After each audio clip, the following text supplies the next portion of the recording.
sorry, the number you have dialed is not in service. If we could have both just worn our bathrobes. All right, hold on.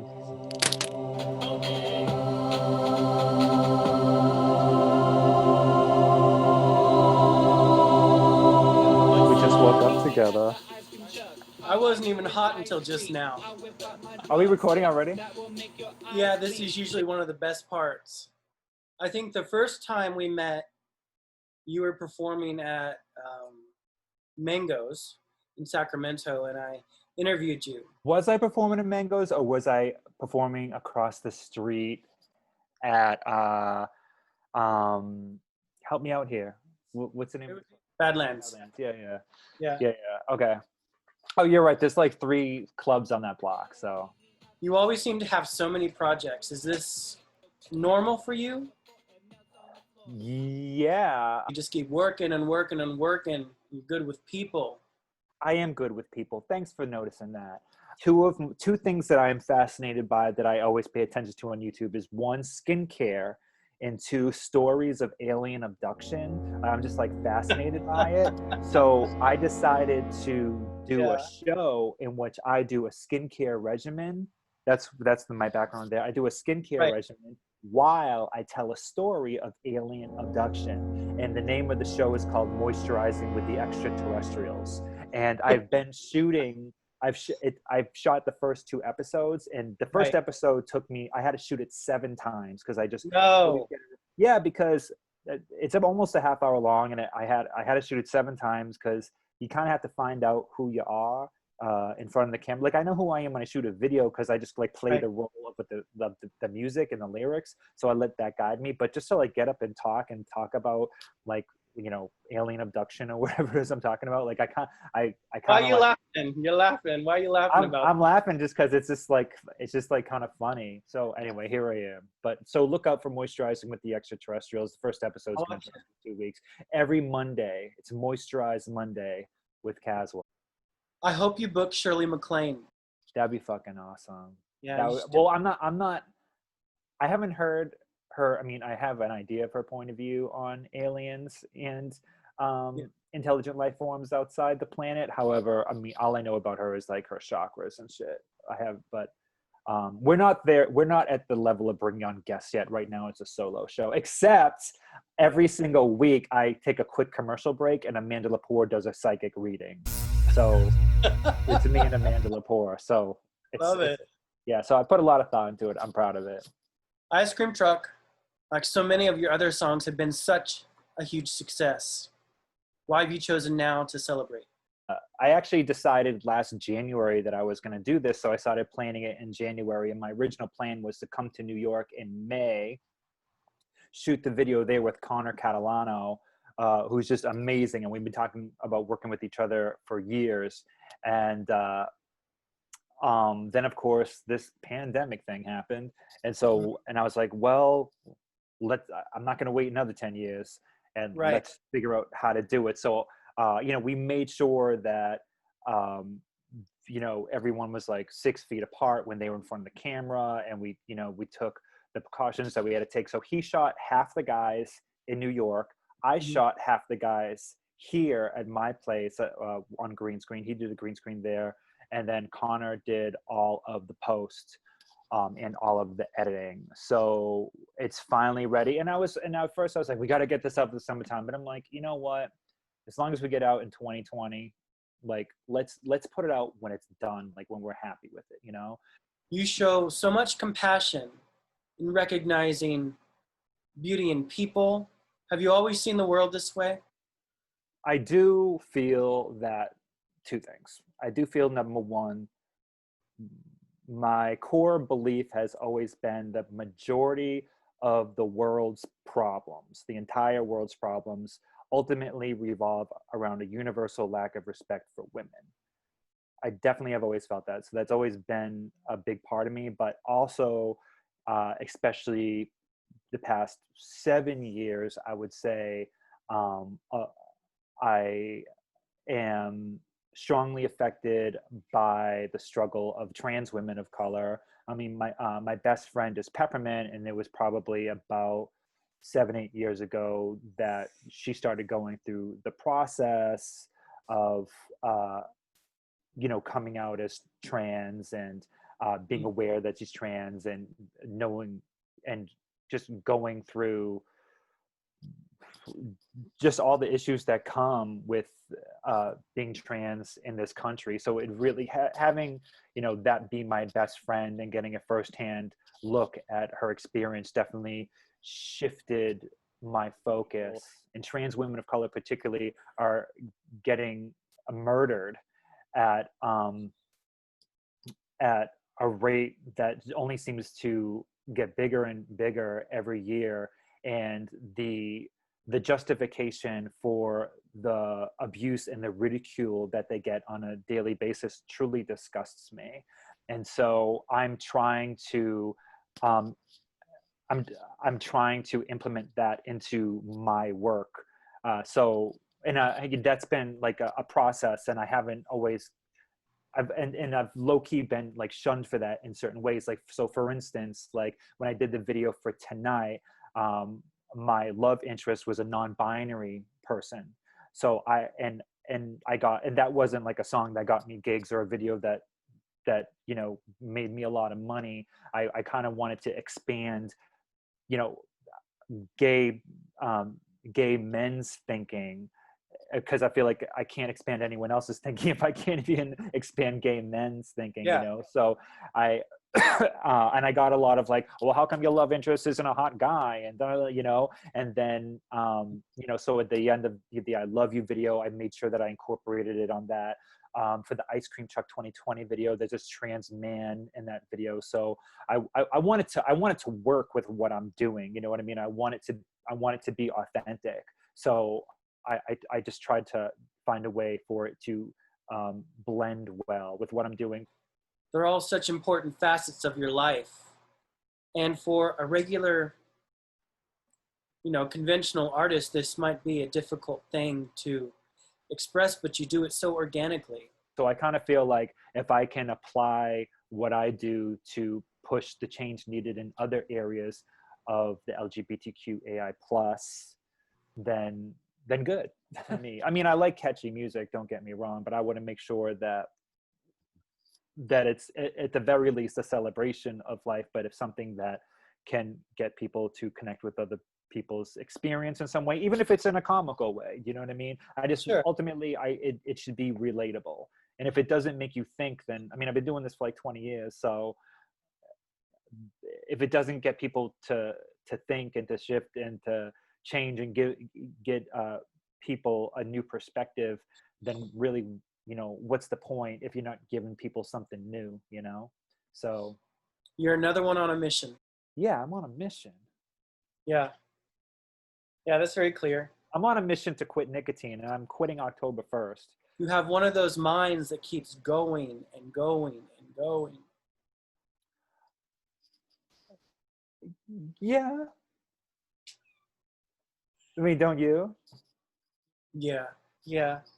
So, I mean, you got to keep going, But anyway, this is going to not keep going with my mind. But I have to set the date and know that I'm going to do it, because I quit like a long time ago when I used to smoke like Camel Lights and shit. And the way that I quit was like 2 months before January 1st. I told all my friends I was quitting, so then I didn't want to look like a loser, and a total dickhead and someone that doesn't stick to their word. So I felt the pressure to do it. So I need to do that. So everyone know, if you see me smoking anything, well, if you see me smoking nicotine after October 1st, slap me. Gone. And you were born in, pronounce it. Worcester. Well, Worcester is I guess how you would say it. But everyone from Worcester says Worcester. So that's why I asked. Yeah. Yeah, well, some people say Worcester, but that's not how you say it. But I was born in Worcester, Massachusetts. What was it like being little Caz? Trash. What was little Cazwell doing? I went to a public school, and all my friends had pretty much dropped out of high school. And out of all my group of friends, I was the only one that stuck in and graduated. And then, I took some drama classes and stuff like that, but I didn't really feel like I connected with like drama people and acting people. And, you know, I was looking for some type of outlet for creativity. So the first thing my mom does is like put me in like drama class so I can do plays, but I was never felt satisfied saying words that somebody else wrote, you know? So I started, I mean, you probably know this if you interviewed me before, I probably talked about it, but I was in a rap group, me and this girl, we're kind of like a fag dyke rap duo. It was kind of like we went by time, called More Play. We started in Worcester, we moved to Boston, and then we made the move to New York in the early 2000s, and that's how my career started. Then we broke up, and then in New York is where I started my solo career. And you're in LA now. Mm-hmm. What's the transition been like? I just needed a change. I always had like a warm winter fantasy. Like my original plan was just to try to like go to LA or Miami or something like that for like December through April, because I get really depressed in the wintertime. I always have. And then I couldn't find anybody to like Airbnb my spot or anything like that. So I was like, fuck it. So I like gave my bed to someone, left my couches, all my shit. I just got up and I moved into an ex-boyfriend's place. But I'll tell you, just like having, like, I remember like my first January and like having the sun hit my face in a warm way, it like outside, and like it works better for my wardrobe here, you know, because I'm just like in like basketball shorts and tank tops is pretty much what I wear. So but it gives you a new perspective to be warm in the winter. You posted on social the other day, Anita Bryant getting hit in the face with that pie. What was it like looking back at that after all this time? I honestly don't even know if I was born when that happened, but I remember the first time I saw it, and I think there was some type of special that I bumped into about Anita Bryant, and Mm-hmm. One thing I do like about the queer community is how politically motivated we are a lot of the time. Not all of us and not all of the time, but ever since like the days of, you know, Stonewall and ACT UP, it seems like, oh no, honey, no, you know, we're not having this. So, and I really love the tactic that they took as far as like, oh, so Anita Bryant is now the face of oranges. Well, guess what? We're not going to buy oranges, and then all the oranges sales dropped. Like it was kind of brilliant. And then it's like, and then you know, and then to like throw a pie in her face just seemed like perfection to me. And then when she continued to pray, it just seemed like, I'm glad that she got a taste of the humiliation that we love that queer people go through. And that's a great way to put it. Yeah, that was like when I was like, that's a really, I mean, I don't think that she saw it that way, but I was like kind of proud of that moment when I saw that, just as being gay. You were talking about feeling censored in a previous interview. Do you still feel censored in your new Ice Cream Truck 2020 video? I mean, on Instagram, you can't even like put like the outlining of a dick on your shorts, or at least they pull it off of my Instagram. Or I don't know if the Ice Cream Truck is going to get pulled down Vivo. Vivo seems to be okay with like music videos, like with my videos like cakes and stuff. I definitely got a lot of ass crack and ass cheeks in the new Ice Cream Truck video. Excuse me. I definitely feel, I know that a lot of other queer artists have felt that when they express their sexuality in a music video, that they seem to be able to get away with a lot less compared to a straight guy putting girls in, you know, thongs. Right. In their video. So I have seen the double standard on things like that. Have you seen an increase of men being shown in a sexual way since you started making videos? I was wondering if you had seen a change in that, if you had encouraged change and allowed men to be more accepted as a desirable, you know, the way that women are. I did it first. No, so I'm playing. But then good. I mean, I hope, I mean, that's the whole goal, right? I mean, that's been the goal since the beginning, that that other gay people feel just as comfortable being braggadocious about sex and their sexual identity as straight men do. LGBTQAI+, make sure I get all the letters in there, really do need to focus on the part of our community that really needs the most support and uplifting and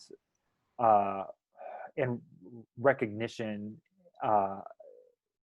as far as the trans community. Like gay white men need to be there for trans people, and particularly trans women of color, and particularly trans people that may not blend as well into, you know, into the straight world and might not get spooked. You know, we need to be there for them the way that we had each other's backs when we wanted gay marriage. Like it hasn't, the fight hasn't stopped, and I feel like a lot of straight white men have kind of like let go of the fight. You know, I can adopt a kid now from Guatemala. You know, I can get married now. I can buy a house with my husband. You know, so hey, you know, I'm voting for Pete Buttigieg. You know, so maybe as things have gotten a bit easier for us white gay men, maybe we've forgotten the struggle and forgotten to be aware of all the other minorities. Not that we have it perfect and not that everyone accepts us, but maybe because it's gotten easier, we've forgotten to be there for other minorities. Do you think? Maybe we forget. I don't know. You know, Pete, we can talk about gay pride left and right, but if you're not there for all your queer brothers and sisters, then what's the fucking point, really? Do you pray at night? Yes. Will you tell me what you pray about? No. That's a quick one, huh? But it's all good. It's all, I'm just like keeping myself in line, and you know, for help when help from my spirit guides and from you know. So yes, I do.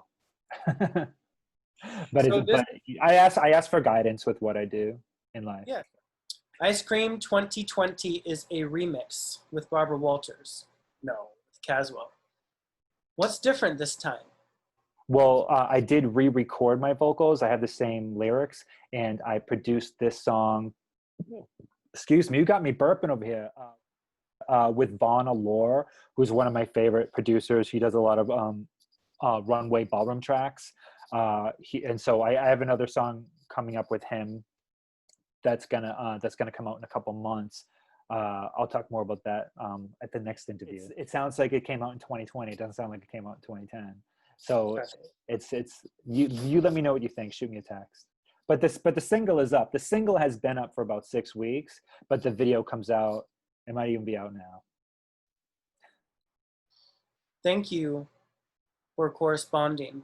All those texts that we sent back and forth since early July were worth it. We finally got together and got to do this interview. I've been like crazy busy, but I try, and like there's like 4 or 5 other people trying to like nail me down for an interview, but I really wanted to do, and I appreciate you waiting for me, because I really wanted to do it like close to when this video comes out. So I always want to interview someone unique, someone with a different thought process, someone with a different vision or drive. And I want it to be unique. I want it to be sincere. And that is you, Cazwell. So, me. Thank you. By the way, I really liked your interview with Kevin Stay. He's my first gay crush. I didn't tell him, but mine too. Well, one of them. Really? Well, I think so. One of them. Yeah. Well, I mean, I had a couple weird ones like when I was 10, but those don't really the weird count. ones. But the first one that him and Gabriel Troupin from that movie, I was like, oh my God, I want to meet them. They're so fucking hot. All right, and look out for Moisturizing with the Extraterrestrials. Will be out in 2 weeks. I can't wait. All right. Bye, baby. Bye. See you later.